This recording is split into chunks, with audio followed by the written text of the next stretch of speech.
지난 지방선거에서 보수 화성을 무너뜨렸던 오고돈 전 부산시장이 여성 공무원을 강제 추행한 사실을 인정하면서 어제 사퇴했습니다. 갑작스러운 사퇴 발표도 놀랍지만 그 이유가 권력형 성추행이라는 점에서 더 충격을 주고 있는데요. 정치권 파장도 만만치 않고 사퇴나 제명으로 끝날 것이 아니라 법적인 책임을 물어야 한다. 이런 목소리도 나옵니다. 자세한 이야기 이종근, 최영일 두 분 시사평론가와 이야기 나눠보겠습니다. 어서 오십시오. 안녕하세요. 안녕하세요. 어제 오전이었죠. 네. 예, 저희 시간대였는데 오거돈 전 부산시장의 성추행 시인과 사퇴, 그 후폭풍이 거셉니다. 관련 영상 먼저 보고 이야기 이어가겠습니다. 저는 오늘부로 부산시장직을 사퇴하고자 합니다.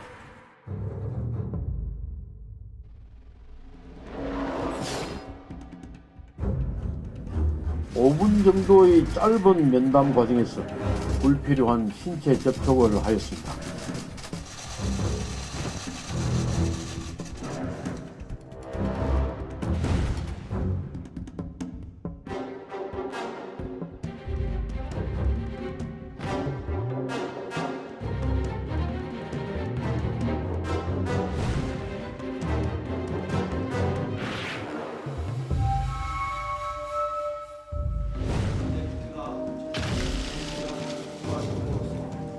파악을 못하고 있었습니다. 당과 상의해서 이루어진 일이 아니었습니다.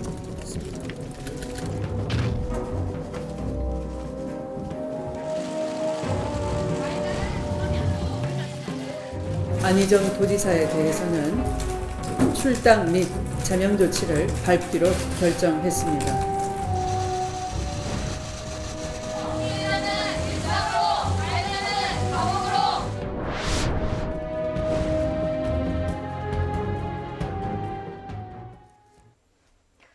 네, 오거돈 전 부산시장 3전 사기의 신화를 쓴 인물인데요. 네. 이렇게 불명예 퇴진을 하게 됩니다. 그러니까 어제 저 장면이 이 정치권에 주고 있는 충격 하나는요. 평생 일궈낸 업적을 5분 만에 무너뜨릴 수 있습니다. 네. 본인이. 그러니까 스스로. 납득되지 않는 부분은 뭐냐면 시점인데요. 4월 초에 벌어진 일이다. 이제 어제 사퇴했습니다만 이 4월 30일, 4월 말일까지 이 시장직을 내려놓겠다라고 피해자와 약속을 했다는 게 알려졌죠. 네. 그런데 문제는 그때가 지금 이 총선 직전에다가 지금 이 부산만 해도요. 코로나19와 정말 치열하게 싸우고 있는 과정이란 예. 말이에요. 이런 상황에서 이 광역자치단체장이 무슨 생각으로 이거는요. 명백하게 의도성으로 봅니다. 본인의 저 어제의 이 예. 사퇴의 변이 뭐 이 불필요한 신체 접촉이 있었다. 이게 말이 안 되는 게 수행비서를 통해서 불러놓고 네. 5분간의 짧은 면담 아니죠. 뭐 컴퓨터를 잘 모르니 도와달라라고 요청을 해놓고 성추행이 벌어졌다는 건 이건 뭐 우발적인 게 아니라 예. 의도적인 범행으로 추정이 되거든요. 그런데 이제 저렇게 사퇴변을 하고 지금 사라진 상황인데 제가 보기에는 오히려 끝까지 자신이 저지른 범죄에 대한 책임을 지는 게 예. 마무리하는 거고요. 정말 이게 본인의 어떤 뭐 평생의 삶이 몰락했을 뿐만 아니라 속해 있는 정당은 또 총선 압승했는데 어떻게 되는 상황입니까? 그래서 PK 지역이 얼마나 중요하다고 이 시간에 총선에 짚었는가 생각해 보면 정말 몰지각하고 무책임한 정치인이었다. 네. 정말 뭐라고 제가 방송에서 수 없는 이제 비난까지 하고 싶지만 이 정도로 자제하겠습니다. 예, 일단 뭐 총선도 있었고 코로나19 대응으로도 네. 분주한 시점이라 정말 적절하지 않았다. 맞습니다. 비판해 주셨는데 지금 말씀해 주셨지만 어제 긴급 기자회견에서 이 오거돈 시장이 쓴 발언들이요. 해서는 안 될 강제 추행으로 인정될 수 있음을 깨달았다. 경중에 관계없이 어떤 말로도 어떤 행동으로도 용서받을 수 없다. 이렇게 표현을 했습니다.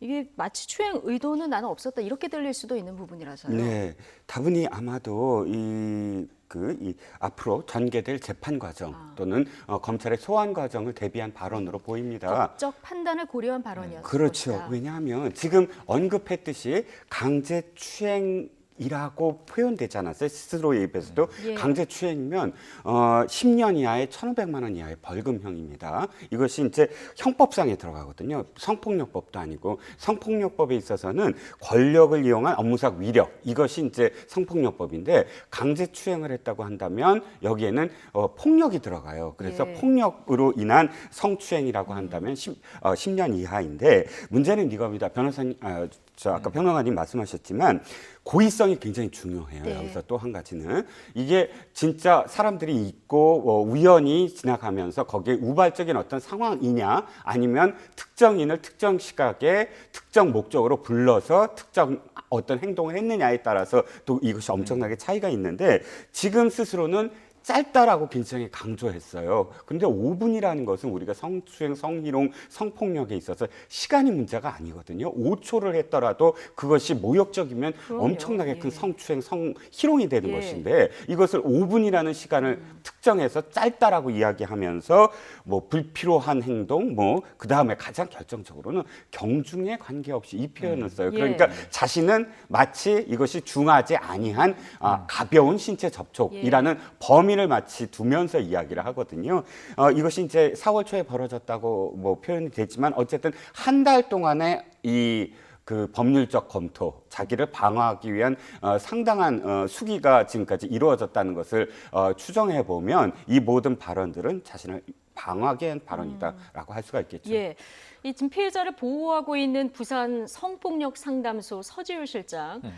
어제 이 사퇴 기자회견 발언에 대해서 낮은 성인지 감수성과 반성하지 않은 태도 지적했는데요. 이 얘기 잠깐 듣고 오시죠.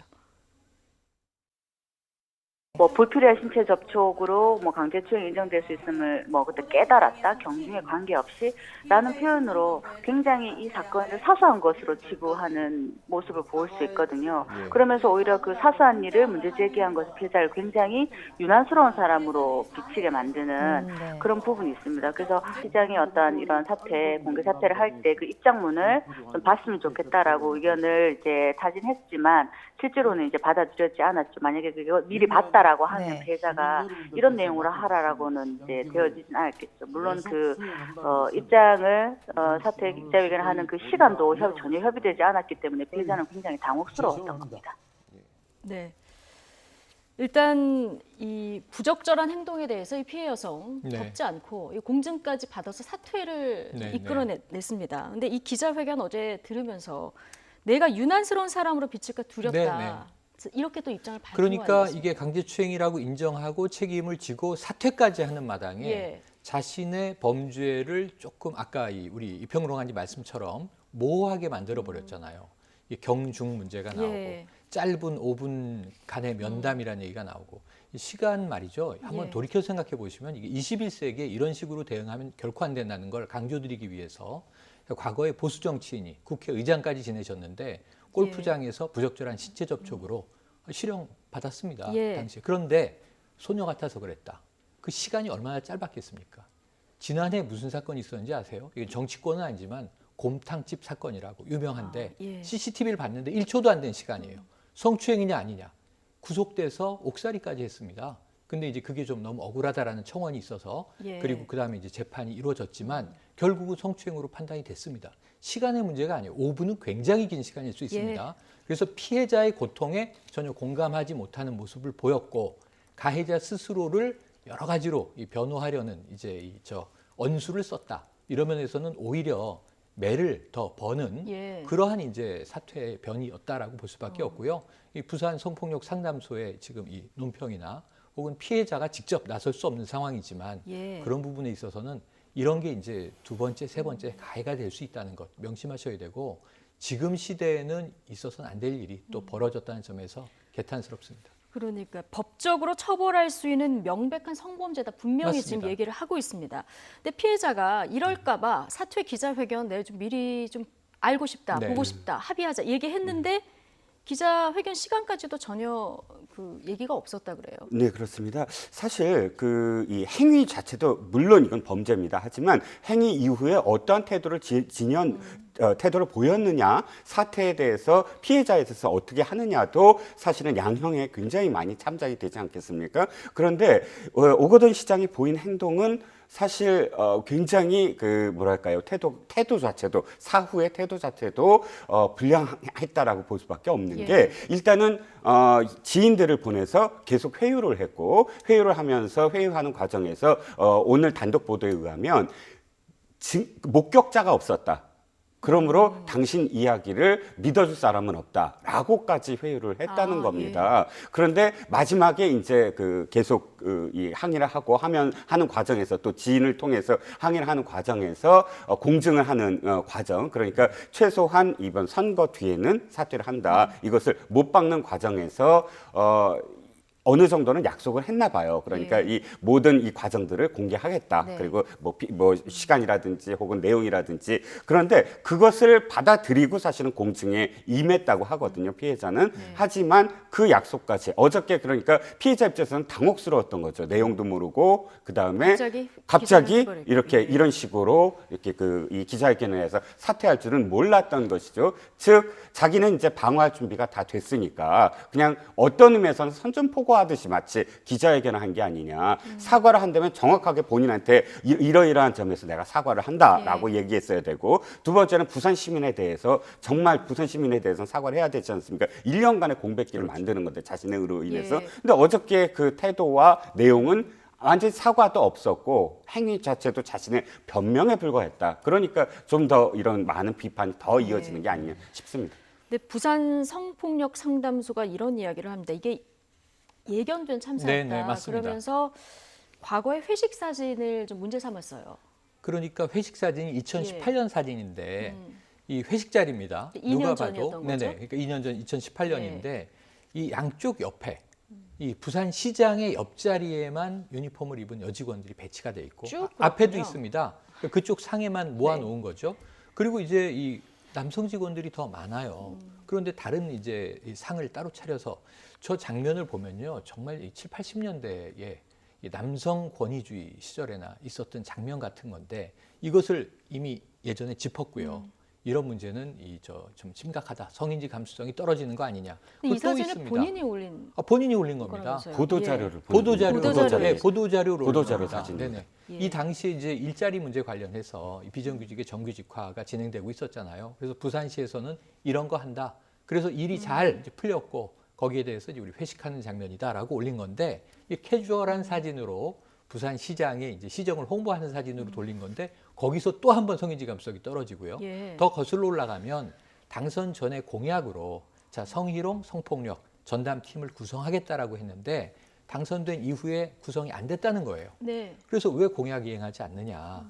이 공공기관 내에서도 이런 부분에 대한 엄격한 이 모니터링, 감찰해야 한다라고 주장했는데 여러 차례를 보면 오거돈 전 부산시장의 성인지 감수성이 떨어지는 것 아니냐라는 의구심은 몇 차례 있었는데 예. 그렇다면 결국 거기에 대응하지 않고 거기다 또 하나는요. 이게 좀 어떤 우파 성향의 유튜브가 제기한 문제에 대해서 네. 가짜 뉴스다라고 대응을 했는데 그 당시에는 이게 가짜 뉴스였을지 몰라요. 네. 근데 이 결과적으로 이 사태를 보면 그걸 예언 뉴스로 본인이 만들어 버렸어요. 그러니까 이게 지금 정상적인 사고로 하는 공직자라고 볼 수 있겠는가라는 네. 생각이 드는 대목입니다. 그러니까 어제 그 본인이 사퇴하면서 밝혔던 이 성추행 건은 4월 7일에 있었던 거고 네. 지금 최영일 평론가가 얘기해 주신 거는 지난해 지난해 10월 네. 그 유튜브 채널에서 의혹을 제기한 확인되지 않은 의혹입니다. 당시에. 당시에는 뭐 소도웃을 가짜 뉴스다 네, 이렇게 맞습니다. 대응을 하고 뭐 손해배상 청구 소송도 한 이런 상황인데 아직 진위 여부는 모릅니다. 어쨌든 경찰이 이 건도 지금 포함해서 좀 내사 범위를 넓히겠다 이렇게 얘기를 했어요. 네, 그렇습니다.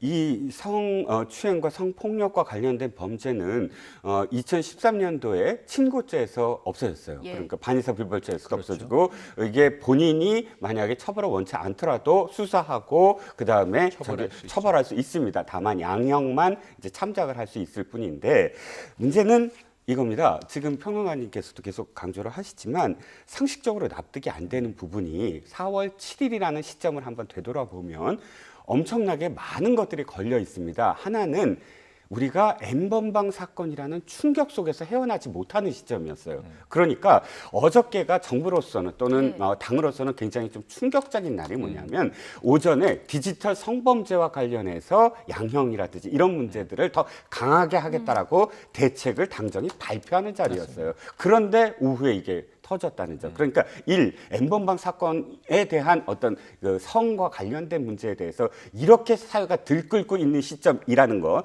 두 번째는 말씀하신 그 당시 부산이 코로나 비상근무 중이라는 것. 그렇죠. 코로나 비상근무 중에 수장이 벌였던 것. 세 번째는 이미 자신이 수개월 전 성희롱 논란으로 대상이 되고 있다는 점. 마지막으로 총선 바로 직전입니다. 그렇죠. 선출직 부산시장이에요. 그러면 이 중에 한 가지라도 사실은 공직자로서 생각을 한다면 몸 조심, 아까 자중자애해야 된다라는 그건 너무 당연한 것인데 이런 한 5가지 이상의 이런 엄중한 시기에 공직자가 이런 일을 벌였다는 건 단순히 저는 자꾸 표현이 성인지 감수성이 낮다 이게 아니라 성적 충동을 제어하지 못하는 수준이 아니냐. 그렇지 않고서야 자신한테 이렇게 성적인 그런 온갖 의문이 지금 제기되고 있는 시점에서 고의성을 갖고 특정 여성을 이렇게 추행을 한다? 이건 상식적으로 납득이 안 가는 상황이 아니냐는 거죠. 퇴사한 부산시 직원이 SNS에 글을 네, 올렸는데요. 네, 맞습니다. 사실 우린 다 알고 있었다. 예. 이게 어떤 리더였는지 다 알고 있었는데 떠먹던 우물에 침 뱉기 싫어서 말을 아꼈을 뿐. 그리고 그 뒤에 여럿의 삶을 그렇게 바꿔놓고 장렬히 자폭한 당신 이런 얘기가 나오거든요. 네. 그러니까 예. 어쩌면 이것은 그 부산의 성폭력 상담소가 이야기한 예견된 참사를 넘어서 내부 직원들은 이러한 징후를 미리 감지했었을 가능성이 있는 예. 것이죠. 그렇다면은 그야말로 우리가 경중은 모르지만 유사한 일이 사전에도 있었던 것은 아닌가 네. 하는 대목이고요. 이거는 저는요 2가지가 필요하다고 생각을 해요. 하나는 경찰 차원에서 철저하게 이건 형사 범죄에 맞습니다. 어느 법으로 걸지, 업무상 위력에 의한이 될지, 정말 형법상 강제 추행이 될지는 이제 지켜봐야 되지만 예. 집무실에서 벌어졌고 업무 시간에 벌어졌고요. 그야말로 이 부산시 공무원을 대상으로 벌어진 일이에요.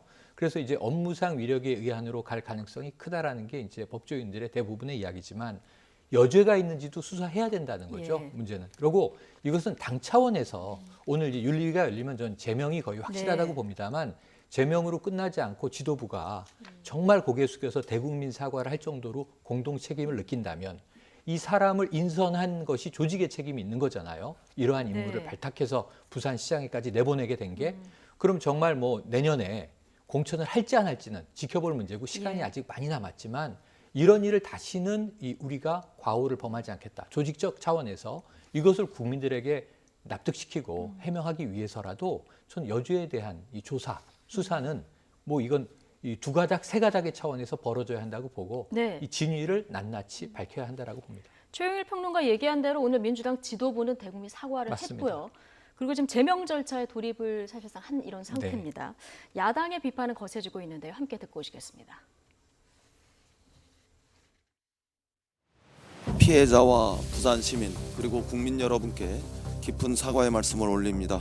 한없이 무거운 책임감을 느끼면서 최대한 빨리 윤리위원회를 열어서 납득할 만한 단호한 징계가 이루어지게 할 것임을 분명하게 오직하면 더불어민주당을 더듬어 민주당이라고 불리는 이러한 상황까지 벌어지고 있는 것입니다.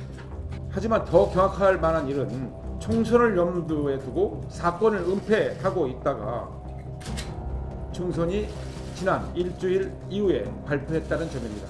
피해자가 정치적 계산은 없었다고 하지만 이는 부산시장과 공무원이 선거를 감안해 대처를 조율한 것으로 공직선거법 제85조 공무원의 선거 관여 금지를 명백하게 위반한 것입니다. 민주당은 몰랐던 일이라고 발뺌하고 있지만 이를 그대로 고지고대로 믿을 국민은 아무도 안 계실 것입니다. 강제추행은 성폭력이며 그의 행위는 불필요한 신체 접촉이라 축소되어서는 안 된다는 점을 말씀드립니다. 오 전 시장의 사퇴는 저지른 범죄가 있기에 당연한 결과입니다. 네, 정의당 반응까지 듣고 오셨습니다. 오늘 아침에 대국민 사과를 했고 그리고 앞으로 성인지 감수성에 대한 교육도 강화하겠다 이런 얘기를 했는데 일단 그도 그럴 것이 안희정 전 지사부터 시작해서 지금 오거돈 전 시장권도 있고 총선 과정에서도 부적절한 발언들도 있어서 여당의 성인지 감수성이 좀 떨어지는 거 아니냐 이런 비판도 나와요.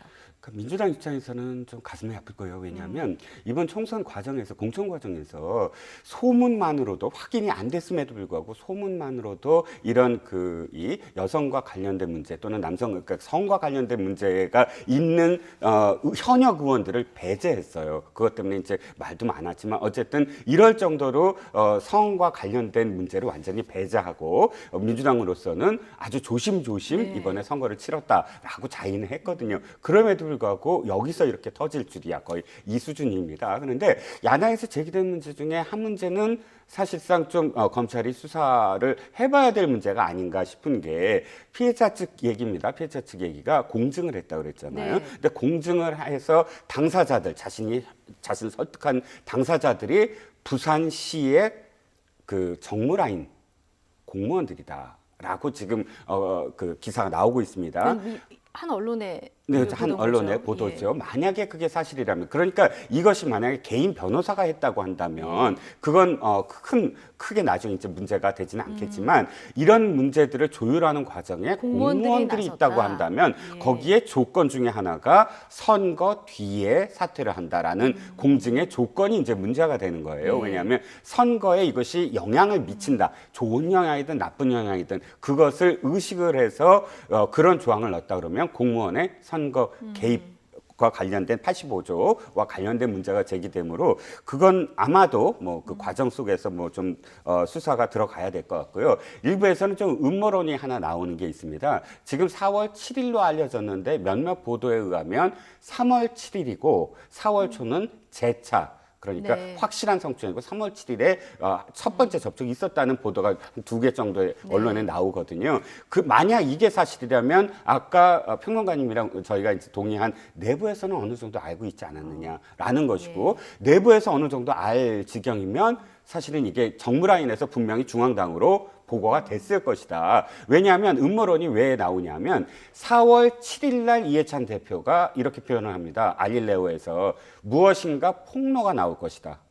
근데 이 폭로가 만약에 3월 7일 날 접촉이 있고 4월 7일 날 재차 접촉을 하는 과정이었다면 이 폭로가 바로 이것과 연관된 것이냐? 라는 의혹이 하나 나오는 것이고 두 번째는 최근 들어서 이해찬 대표가 선거가 끝나자마자 아주 엄중하게 우리가 자중자애할 할 때다라고 계속 메시지를 던졌거든요. 물론 열린우리당 시절을 언급하긴 했지만 이것이 이미 선거 끝나자마자 부산에서 이런 사안이 터질 것을 미리 짐작을 하고 미리 우리가 여기서 샴페인을 터뜨리면 더 큰 폭풍이 부니까 자중자애하자 이렇게 연결되는 게 아니냐라는 일부 야당의 어떤 뭐 시각이 있습니다. 하지만 뭐 꼭 그렇게까지 그러니까 민주당이 처음부터 끝까지 알았느냐 이건 또 사실 뭐 나중에 이제 확인을 해봐야 되겠죠. 확인 안 된 사실이니까. 그런데 이렇게 사실 정치적인 이야기가 나올 만큼 이 사안은 굉장히 폭발적인 지금 앞으로도 터질 만한 사안이다라는 그 점은 아마 변함이 없을 것 같습니다. 정치적 고려를 배제하고 피해자 입장에서만 생각한다면 총선 전에 이 일이 만약에 터졌다면 더 이 주목이 되고 파장이 컸기 때문에 아마 이 부분 피해자 입장에서도 좋지는 않았을 것 같긴 한데 지금 말씀하신 그 대목이 가장 중요해요. 우리가 지금 집중해야 되는 건 이것은 무슨 사건이냐. 피해자가 이야기하고 있는 것은 물론 성폭력 상담소가 대신 이야기했지만 자, 정치적 계산 없었다. 정치적인 외압이나 회유 없었다. 그리고 시점은 자신이 정한 것이다. 그러면 여기서 피해자의 인권적 권리를 제일 먼저 고민해야 돼요. 피해를 당했는데 지금 신상 보도 좀 하지 말아달라는 얘기하고 있는 거거든요. 뭐 저는 보도를 보면 부산의 여성 공무원이다까지만 알고 있는데 어떤 일이 벌어졌는지 모르나 피해자예요. 완벽하게. 아까 강제추행이라고 우리가 그렇게 규정을 다 해놨다면 피해자 보호가 그다음에 성범죄에서 이루어질 일인데 총선 전에 이게 뭐 공개됐다? 이 시점은 피해자가 스스로 내가 정한 것이다. 4월 말 시점을. 이것을 존중한다면 정치적인 음모론은 지금 확인되지 않은 사실 가지고는 피해자를 또 죽이는 일이 되는 거예요. 이건 정말 위험하다고 봐요. 그러면서 지금 이 야당의 주장이 전 합리적인 주장이 그 안에 있어요. 지도부가 정말 몰랐느냐. 이 정도 이제 시간이 이제 끌어졌고 공증까지 했는데 정말 당 지도부나 청와대는 몰랐을까요? 하는 합리적인 주장을 야당 할 수 있다고 봐요. 그런데 문제는 그 다음은 팩트를 가지고 다퉈야 돼요. 예. 근데 피해자의 일단 말을 민주당은 이 부분에서 네. 전혀 몰랐다 아니 저는 얘기하고 있어요. 어제 10시 반경에 예. 사퇴 소식이 먼저 나왔습니다. 기자회견 한다. 그리고 민주당 관계자들에게 확인하는 겁니다. 오거돈 시장이 왜 사퇴하죠? 제가 받은 3번은 총선 때 너무 고생하셨나 봅니다. 2년 전 지병이 있어서 수술하셨는데 예. 재발하신 게 아닐까요? 다 건강 문제를 얘기해서 민주당은 몰랐구나. 적어도 뭐 고위 라인이 아니라서 그런지 모르겠습니다만 윗선이 알았다면 디지털 성범죄 대책 발표하는 날 이 기자회견을 하게 두겠습니까? 전 그런 면에서 여러 가지 정황이 오거돈 시장이 개인적으로 어제 기자회견 시점 정한 것이고 더 못 견뎌서 그랬는지 또 어제는 피해자가 나름대로 이제 압박을 했다고 하죠. 그런 타이밍에서 본인이 더 못하겠다. 여기서 끝 하고 결정했는지는 모르겠지만 당 지도부와의 절충의 여지가 별로 없어 보여요. 예. 그랬다면 훨씬 더 정교하게 이것을 이 정도로 터뜨리지 않기 위한 뭔가 이제 수습을 했을 가능성도 있어요. 그런 면에서는 저는 이건 굉장히 좀 뭐랄까 당 지도부나 이건 정부 입장에서는 예상도 못하게 터져나온 일이다. 그러니까 어제 오늘 이렇게 시끄러워져 있는 거고요. 야당은 공격할 권리가 있다고 보지만 전 피해자의 인권을 먼저 그건 먼저 생각한다면 생각해야 된다. 총선과 예. 엮어서는 안 된다라고 보는 거죠. 어쨌든 당분간 이건 정치권 공방으로 좀 이어질 맞습니다. 것 같고요. 그나저나 민주당은 총선에서 압승을 했습니다. 뭐 지지율도 좀 고공행진인데 그런데 부산 지역만 보면 지금 이번에 반토막이 난 거거든요. 그런데 어제 유재수 전 부산시 경제부시장도 검찰 구형을 받았고 지금 오거돈 전 시장도 지금 이 성추행 건으로 사퇴를 했습니다. 부산 민심 더 악화될까 좀 여당 입장에서는 노심초사할 것 같아요. 그렇지요. 지금 오늘 그 신문 제목이 이렇게 나왔습니다. 민주당 출신 부울경 단체장 모두 재판장에 서나. 그러니까 부울경이라는 게 울산시장, 송철호 시장도 사실 선거 개입과 관련해서 기소돼 있지 않습니까? 또 김경수 경남도지사도 드루킹 사건으로 재판을 받고 있죠. 여기에 부산시장 지금 이 오거돈 시장마저도 뭐 내사에 들어갔다고 한다면 네. 부울경의 모든 지금 단체장들이 모두 다 지금 사실 이 구설에 오른 셈이 됐습니다. 결과적으로는 사실 이 총선 전에 만약에 이게 터졌다 그러면 저는 총선이랑 뭐 연관시키려고 하는 게 아니라 엄청나게 더 큰 영향이 있었을 건 뭐 자명한 것인데요. 문제는 이겁니다. 이제 지난번에도 미투가 터진 것은 사실 대통령 선거 직후부터 미투가 터지기 시작했어요. 그러니까 권력을 완전히 쥐었을 때부터 사실은 권력 속에서 있었던 일들이 하나씩 불거져 나오는 것이거든요. 지금 네. 자중자애하는 분위기가 사실은 굉장히 필요한 부분이 이런 부분들 우리가 이제 그 권력을 잡는 어떤 과정이라든지 또는 민주화 과정 속에서의 어떤 억눌려 왔던 여성에 대한 문제라든지 이런 문제들이 사실 또 폭발적으로 되풀이되는 게 아니냐. 아니 네. 그것은 사실은 나와야 됩니다. 예를 들어서 그게 억눌러져 왔다면 하지만 그런 점에 있어서는 앞으로 이 정부라든지 지자체라든지 지금의 국회가 또 집권 여당이 조금 더 스스로를 검토해보는 어떤 시간들을 더 엄중하게 가져야 된다라는 생각입니다. 예, 어쨌든 부산시 입장에서는 지금 행정부시장 권한대행으로 네, 가야 맞습니다. 되는 체제라서 이 내년 4월 재보선까지 이렇게 가야 된다고 합니다. 시정 공백도 좀 걱정이 되는 이런 상황이고요. 자, 통합당 얘기로 좀 넘어가 보겠습니다. 김종일 전 총괄 선대위원장 결국 비대위원장을 네, 수락했습니다. 네. 이거 전권 요구도 무기한 네. 무기한 비대위 예. 이 부분은 어느 정도 통합당에서 받아들였으니까 이런 수락이 됐겠죠. 그러지 않을 거면 찾아오지도 마세요. 연락도 하지 마세요. 이렇게 단언을 했고 예. 우리가 김종인 이 전 총괄 선대위원장의 성향은 익히 아는 바입니다. 민주당에서도 한때 이제 선거에 이 어떤 승리를 이끌었고 새누리당 시절에도 이끌었고 뭐 상당히 선거 때마다 나타나서 중요한 역할을 했고 나름의 이제 어떤 대중들에게 또 임팩트를 남겼죠. 그래서 뭐 추호 같은 성격을 안다면 사실은 요구를 했으면 그것을 관철하지 않으면 절충하진 않는 성격이에요. 그러면 적어도 우리가 추측컨대 정권을 줬을 것이다. 네. 혹은 정권에 가까운 권한을 맡겼을 것이고 지금 리더십이 공백이기 때문에 권한을 가진 사람이 없어요. 누군가 리더십을 예. 맡아달라고 모신 거기 때문에 정권을 주지 않을 수도 없어요. 그리고 두 번째는 지금 7월이나 8월에 전당대회 할 거라면 날 관리형 비대위원장으로를 절대로 갖다 쓰지 마라. 전당대회 시점을 못 박을 수 없다. 처음에는 연말까지 임기를 보장하라는데 제가 보기엔 이제는 임기 자체 제한이 없을 것 같습니다. 전당대회는 올해 할 수도 있고요. 내년 2월에 할 수도 있는 예. 겁니다. 근데 이제 대선 전이라는 못은 박았어요. 대선 전까지 당의 체제를 바꾸는 게 내가 비대위원장을 맡는다는 목표다. 네. 그럼 일단 이게 당원부 측에 네. 8월 31일까지 전대를 한다. 이 조항은 없애기로 한 맞습니다. 거죠. 없애기로 했죠. 그러니까 이제 기한은 정해지지 않았죠. 그거는 이제 비대위에서 정하게 되겠죠. 향후에 예. 이 정도면 됐다. 체질 개혁이 됐다. 보수 재건의 기틀을 잡았다 할 때가 되겠죠. 네. 그럼 저는 상당히 정권을 휘둘 것으로 봐요. 좋은 점으로 보면 당 외부의 인사가 어떤 사심도 없이 당 내에 문제가 된다고 생각하는 부분들을 다 도려낼 수 있어요. 이 구조조정 본부장 역할인데요. 과거에 대기업 구조조정으로 치면 칼잡이라고 부릅니다. 오면 제일 먼저 뭘 하냐면 일괄 사표를 받는 걸로 시작합니다. 예. 자, 내가 살생부를 정해서 당신 나가라고 하면 아무 말도 말고 나가시오. 그건 나의 결정이요. 그럼 여기서 이제 물갈이가 대폭 되는 거죠. 예. 21대 당선인과 20대 낙선자들이 있어요. 어차피 이건 시간이 흐르면 5월이면 이제 교체가 될 상황이고, 그리고 두 번째는 뭐냐 하면 그 이제 인사에 대한 권한을 쥔 다음에 당을 어떤 방향으로 끌고 나갈 것이냐가 제일 중요해요. 우리가 비대위를 많이 봤어요. 김병준 비대위원장도 봤고, 비대위원장은 아니지만 전원책 혁신위원장도 봤고, 임명진 비대위도 봤고 많이 봤는데 임명진 비대위원장을 엊그제 YTN에서 인터뷰하는 걸 제가 들어보니 이런 얘기를 하시더라고요. 비대위원장을 맡아보니 사람들이 다 숨어서 이렇게 눈만 빼꼼 내놓고 방관하다가 당이 수습될만 하면 하나둘 나타나서 끼어들더라. 네. 숟가락을 아무도 얹더라. 책임 안 진다. 네. 예. 그리고 정말 천외할 사람들은 흔들더라. 비대위를. 자, 이번에도 그럴 가능성이 큰데 내부에 수구 세력이 있다고 봅니다. 기득권 예. 세력. 과연 이제 김종인 위원장과 한판 승부가 이제 볼만할 것 같고요. 그러니까요. 방향이 제일 중요한데 그게 옳은 방향이 될지 그른 방향이 될지는 국민 네. 여론이 정할 것으로 봅니다. 그러니까 김종인 위원장 수락은 했는데 이거 앞으로 좀 지켜봐야 네. 될 것 같은 대목이. 아직은 전혀 모르겠죠. 그러니까 오늘 오전 최고위 회의까지만 해도 지금 김종인 비대위를 두고 최고위원들 간의 의견이 여전히 분분했습니다. 이 목소리 잠깐 듣고 오시죠.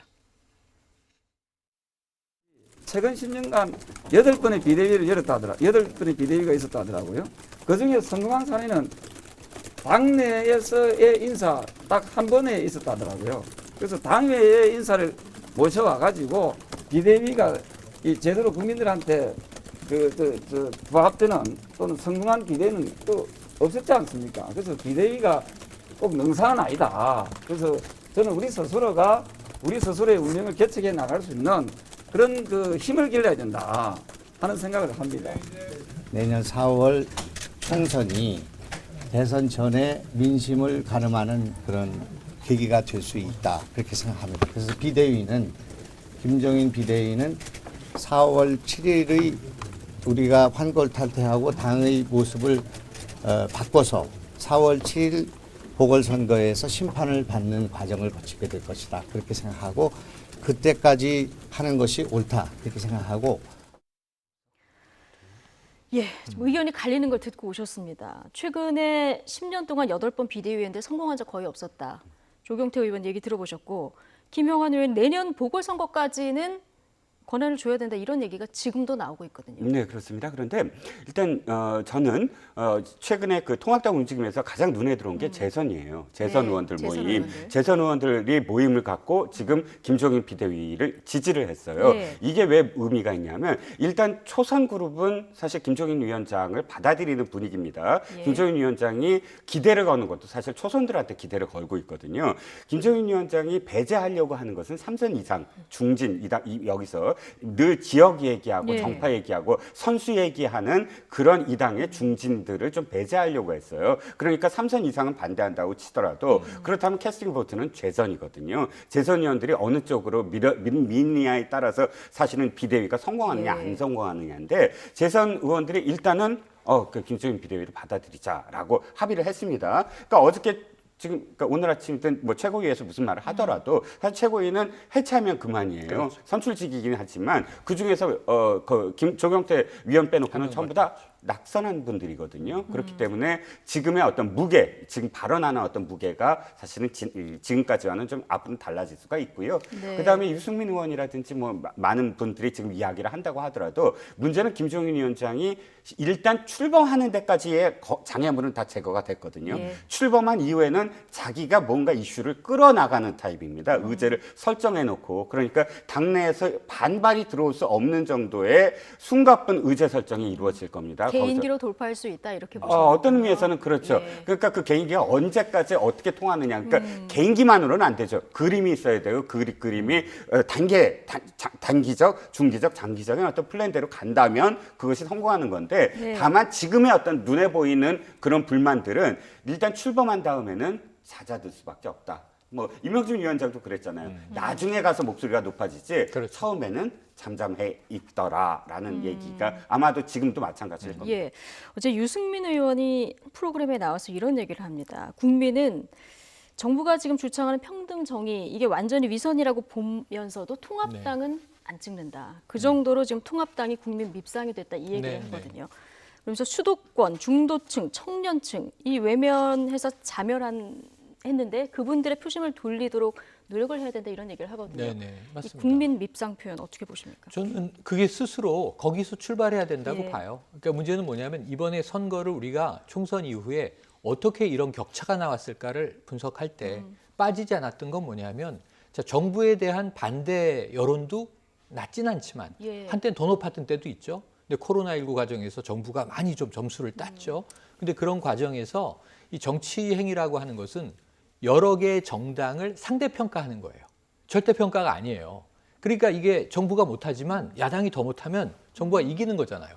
예. 야당이 못하는데 정부가 더 망치면 야당이 이기는 거잖아요. 왜냐하면 있는 현실 정당 조직 중에서 선택지가 나올 수밖에 없으니까. 근데 이번엔 간단해요. 정부보다 지금 이 미래통합당이 훨씬 못한 거예요. 예. 더불어민주당보다 훨씬 못한 거예요. 그럼 거기서 출발해야 되는 거죠. 그래서 정부 비판할 수 있어요. 예. 국민 공감을 가지고 아까 이 오거돈 전 시장 문제 같은 거 합리적인 비판해야 됩니다. 야당의 역할이고 권리예요. 그런데 문제는 그래서 야당을 선택해 주십시오라고 했을 때 정부보다 더 불신이 높은데 정부보다 더 비호감이 강한데 이 비호감도를 우리가 밉상이라는 표현으로 쓸 수 있겠습니다만 그러면은 더 많이 떨어지는 거죠. 이번에 그런 현상이 벌어진 거고 예. 그러면 정부보다 잘할 수 있는 대안을 가지고 있는 국민들에게 비전과 뭐 강력한 메시지를 줄 수 있는 컨텐츠를 보유한 야당이 돼야 되잖아요. 여기서 저는 한 가지 질문을 이제 김종인 위원장에게 드리고 싶은 거죠. 김병준 위원장 때도 이야기됐던 건데 예. 보수 재건을 위해서는 보수의 가치를 재정립하라라는 겁니다. 국민들에게 아주 귀에 쏙 들어오는 이야기로 대한민국 보수의 길은 이것이다. 그래서 지금까지는 극우적인 성향의 뭐 소위 태극기 부대에 집토끼에 쓸려 다녔는데 정치공학 다 버리고 대한민국의 미래에 필요한 보수는 이것으로 판단을 하고 이 길을 가겠다라는 선언으로 시작을 해야 되겠죠. 그리고 거기에 동의하는 사람들은 업그레이드 시켜내고 예. 거기에 반대하는 진짜 수구 세력들은 쳐내고 가차없이 그 모습을 국민에게 보여준다면 시간이 흐르면 신뢰를 회복할 수 있을 텐데 쉬운 길은 아닌 것으로 보입니다. 예, 김종인 비대위 체제 무너진 보수 재건을 이끌어낼지 좀 주목해서 보도록 하겠습니다. 이종근, 최영일 두 분 시사평론가와 오늘 이야기 나눠봤습니다. 고맙습니다. 고맙습니다.